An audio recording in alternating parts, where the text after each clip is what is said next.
Yeah, it's Joe. Yeah, Coach Joe Lombardi with us this morning, coming in through the winter wilds. Oh, yeah. Well, you can use those. Love the snow. It's basketball season. That's right, it is. And when you get to February, it gets even, I don't want to say more important, but it gets more basketball season. It gets more basketball season. Fortunately, we have good teams always to talk about. Well, welcome aboard. Good to have you here. It's a busy week for you. Back home now, Mercyhurst tomorrow, Slippery Rock Saturday. Great, huh? Good time. Doesn't get any better than this, Jack. Who's got it better than us? I don't know. I'm Nobody with has you. it better than you. I'm with. That's because I'm around winning teams. That's because I'm around winning teams. You guys make it pleasant. Well, we're fortunate. We've had some good fortune up to this point in the season. Won some close games earlier in the year, and I got a terrific group of young men that love to work, have a passion for the game, and show up to play every night. That's not. It's easier said than done sometimes because when you say they don't show up, that it's not totally lay down, but sometimes you don't have the same energy night to night. Every just like you, Jack. Every morning, I mean, it's hard. People think it's easy to come in and be a bastion of enthusiasm like you are. Okay, Todd's amazed. You show up every day. That's it. I am. His birthday's next month. I am amazed that he shows up every day. Well, let me bring this up. Okay. You're 19-2. You won 10 in a row. Probably going to move up to number 5 with Ship losing. Was there any point during the season that you felt that this team could get to be pretty doggone good? Jack, you're torn. I like to think that we never put a ceiling on a team or any expectations. It's just not fair to that team, those young men, and what potential they could reach during the course of the season, how much improvement they could make. Mm-hmm. They shocked me a little bit up at Syracuse, start the season when we were able to compete like we did. And then, so that was a little bit of a surprise. And I'm just, to be honest with you, I really didn't totally expect this much from them. And only because, we didn't have a guy coming back that had scored 10 points or more, okay? We didn't have a proven type guy you looked at and said, oh, he's going to be first team all-league. All right, you couldn't, Kobo averaged 6 and 6 last year, okay? So it's not like you'd ever take a guy like that and say, oh, you'll be one of the better players in the league the following year and being a sophomore. So nothing was pointing that way. I thought we could be good, but I'm a little bit surprised. But you know what it is? It's the power of one in a way. First of all, you have a lot of guys that are committed and work hard at it so they improve. And then sometimes you get a team that really likes each other, and the sum of the parts, okay, become the whole becomes greater than the sum of the parts, and that's a little bit with this team.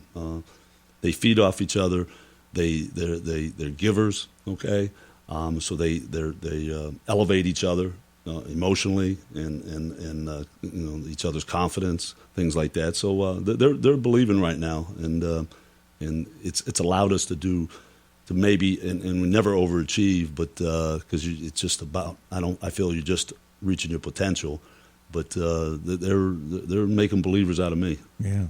Well, we've had it on this morning. Dante was named yesterday as the West Athlete of the Week, and what we're seeing as fans, I think, is the fact that he's an extension from the coaching staff, from you and others, because he's taken over, and this is despite injuries. But he's pretty much running the show out there, and you can see that that's taking hold. Plus, with all the guys shooting the way they are, that helps a lot, too. Yeah. Well, he's not an extension of his dad, that's for sure. If anything, he's an extension of his mom, because he's a lot more athletic than I ever was. But he has a great work ethic. And I think he has some subtle leadership skills. Okay, and I think he plays with great confidence. Sometimes he's more confident than he should be. But that's not a bad thing to have that type of swagger. And he's improved. He's gotten better with turnovers and running a team and understanding that. And it's taken a while for that evolution. But we've gotten really great contributions from a lot of guys. He's just one of many, and you could put them all in a hat. And Glover's been terrific, all year long. And Kobo obviously is, I think he could very well be the most well-rounded player, the best player in the league because of his well-roundedness. He doesn't score the points that some other people do, but his rebounding, and he's an elite defender. He's a high-level defender and for his position. Okay, he's extremely valuable. And then Driz has improved his low post game, and he's able to go down. Devon Cottrell's able to go down and score down there. Blake's come in and give us big lifts during separate games. So it seems like it's been 2 or 3 different guys every game. It hasn't been Dante every game. It hasn't been Kobo every game. But Mr. Energy, Brandon Spain. No doubt. Great intangibles. He doesn't put up big numbers, but he comes in and he elevates other guys by how he competes. And he's taught, I tell the guys, good teams are coach-driven, great teams are player-driven, and we're trying to become a great team. And a lot of that, and what you need is, when you say player-driven, it's he drives them emotionally. Okay, Devon drives them from an experience and a discipline standpoint, telling them about take care of yourself, make sure we're ready for the next game. Let's not do this, let's not do that. He's the voice in the locker room, and you need guys like that because you can't be successful unless you win the locker room because there's a lot of things out of your control as a coach. I realize that, but we have guys that are able to lead, and it's a very valuable commodity. Every game is a challenge for IUP. It's been that way for a long time because of the winning program. Mercyhurst, you beat them by 11 points. It was tight at the half. They got a kid here that just scored, 30 points the other night, Lorenzo Collier. Always a challenge, huh? No doubt. And anytime they come in IUP, they're going to bank 1 or 2 in from three-point land, Jack. You know that. So that's – but, they've played us the toughest over the last few years. They've been the toughest matchup for us over the last 5-6 years. Gary does a terrific job. They're going to be excited. They're coming into Madison Square Garden is the mindset that when people come to play in the Kovalchik, they don't get to play in a place like this too often. So their kids will elevate. They'll be up for the game. But our guys feel like they have an attitude like, give us your best shot. You're going to rise up. We want to rise up too. And there was a great quote by the Gaddon coach the other day, John Riley, said our guys were ready to play, but they were at a different level with their enthusiasm and ready to play. All right, and that was as nice a compliment as you can get as a coach. Sure. Because that's the challenge. And early in the year, we talked about us playing with greater passion. All right, and I think our guys have had that and have done that. Now the challenge is you come home is they're playing in front of their classmates for the first time since a month ago. So the topic of discussion is to focus on competing and not performing.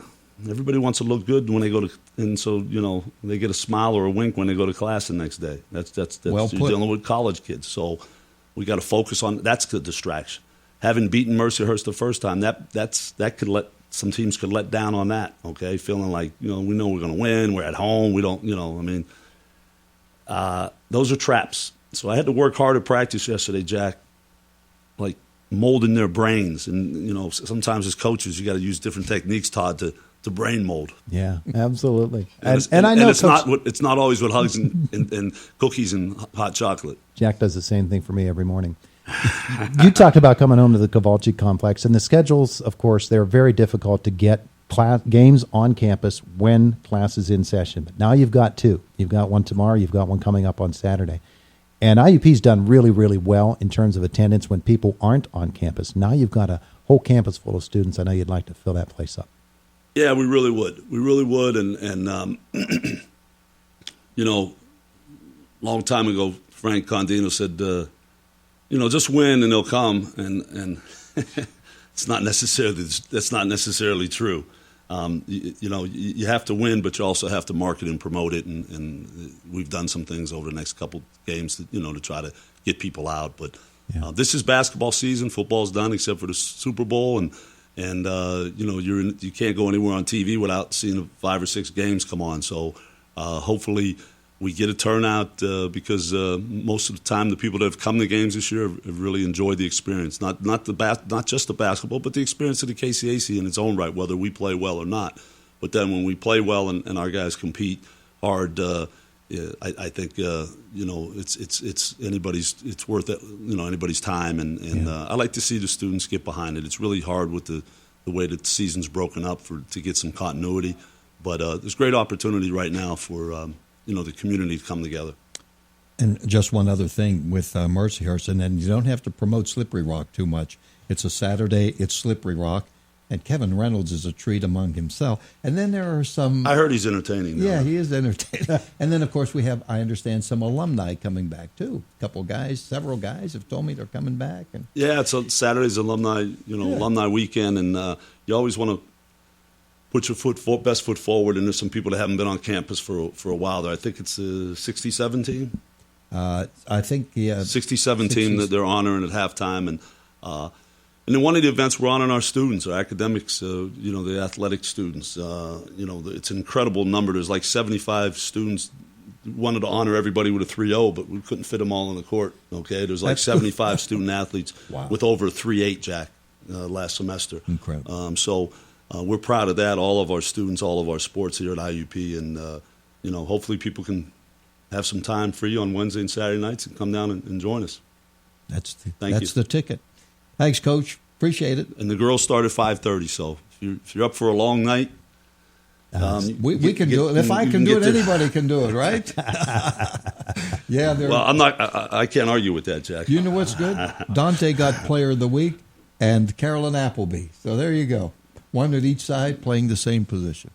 Good job. Thanks, Coach. Thank you, Jack. Thank you, Todd. It is Indiana in the Morning, presented by First Commonwealth Bank. It's AM 1160 WCCS, 101.1 FM.